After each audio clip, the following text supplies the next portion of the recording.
Hello everyone, my name is Saifullah Al-Gamal, and today I'm gonna ask you a question. So Jaguar has been currently going under fire with their new ad coming out revealing their new brand image. Jaguar is facing massive criticism over its new marketing strategies from its customers, journalists, and most of all, other marketeers. A tiny percentage of analysts, however, have said that this rebranding might be the most genius. Which one of these views is correct? Has Jaguar gone woke? We will delve into these questions in time, but the one that I'm most focused on in this video is addressing the core issue and the question. What happens when a legacy brand radically reinvents itself? Part 1. The Jaguar we used to know. Jaguar has always been associated with British luxury sports cars. The brand was founded at around 1935 by Sir William Lyons, also known as Mr. Jaguar, which is such a great name. I honestly gotta try that for myself someday. I don't know if I can pull it off. Anyway, Lyons has always insisted that a Jaguar should be a copy of nothing, meaning that the car itself should be its own unique thing, and not like other brands.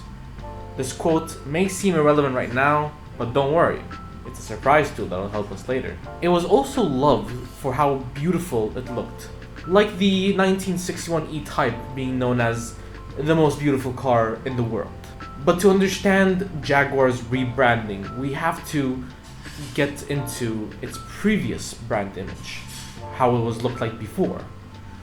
While it was advertised as the elegantly designed car that emphasized on its high-end performance, the strategy began failing in the market since they, like many companies, needed to advertise an idea to their audience on what their product represents rather than its features. Then comes in the persona of the bad boy charisma, which fulfills the need of power and dominance.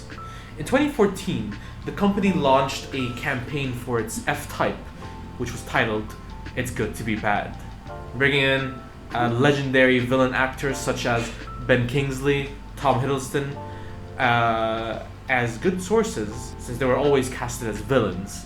They were picked out especially because, well, they're British, which is because it's a British brand, but also because they were mastermind villains, ones whose core traits are intelligence and innovation, which, would appeal to the innovators.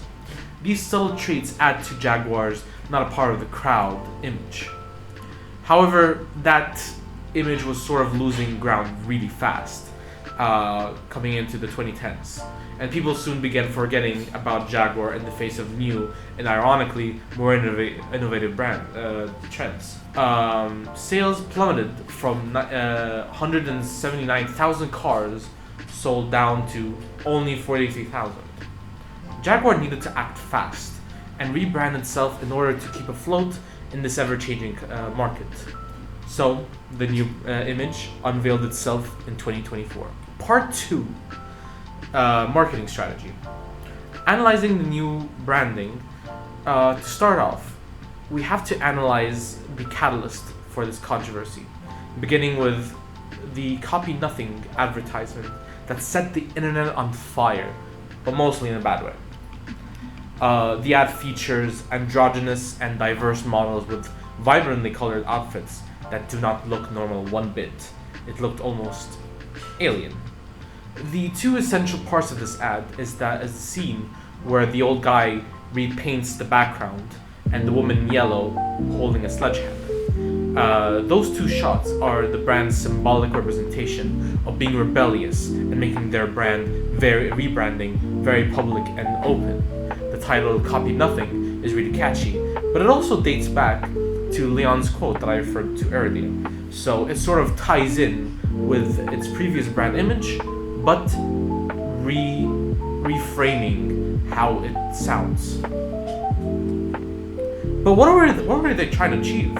This rebrand is trying to radically change Jaguar's image to grab the attention of high-end customers from the other brands by making it radically different than any other brand. This would ensure that the new Jaguar would have a unique selling point and potentially influence the younger and richer audience by appealing to their need of rebellion by not following the crowd, which is another reason why the pricing is why it radically rose.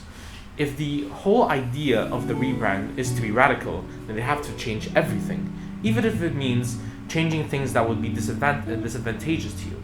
If you want to appeal to the innovators, then you have to innovate everything, and anything left untouched will make the brand's image of radicalism a bit weaker. They would seem a lot more scared.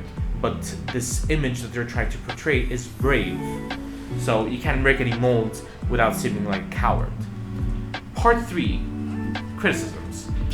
Now, the first immediate criticism would be it's way too woke. One of the biggest complaints about this rebranding is that they have gone woke and are now being overly progressive by being inclusive and adding androgynous, diverse sources to seem like they are rebellious and care for re-establishing the status quo of minorities. This is a problem with identified members on the political right, since being woke is like the plague to them, and they tend to slander woke stuff like this. And this is a quote from Elon Musk saying, "Do you sell cars?" Which is very ironic, but you know. But there's also another problem, that this might be too unwoke for the woke audience. But the problem is that a business that attempts to use CSR as their selling point would lose their appeal to the more socially aware audience due to the fact that they know the business's intentions.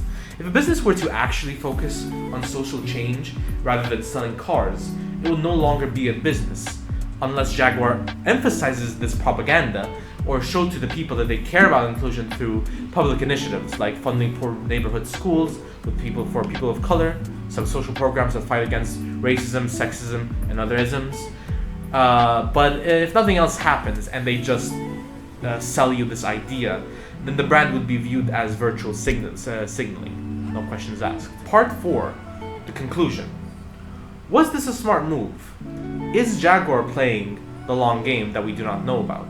It is possible that all of this is a scheme to attain something else. People's, and usually companies, intentions are never so linear.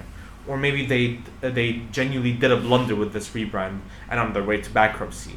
Either way, we'd have to wait in the far future, to see what happens. But with Trump currently being president for, allegedly, 3 more years, making people less likely to come out with their wokeness, and the tariffs, things aren't looking too bright for Jaguar. Thank you for watching, and please subscribe to my channel.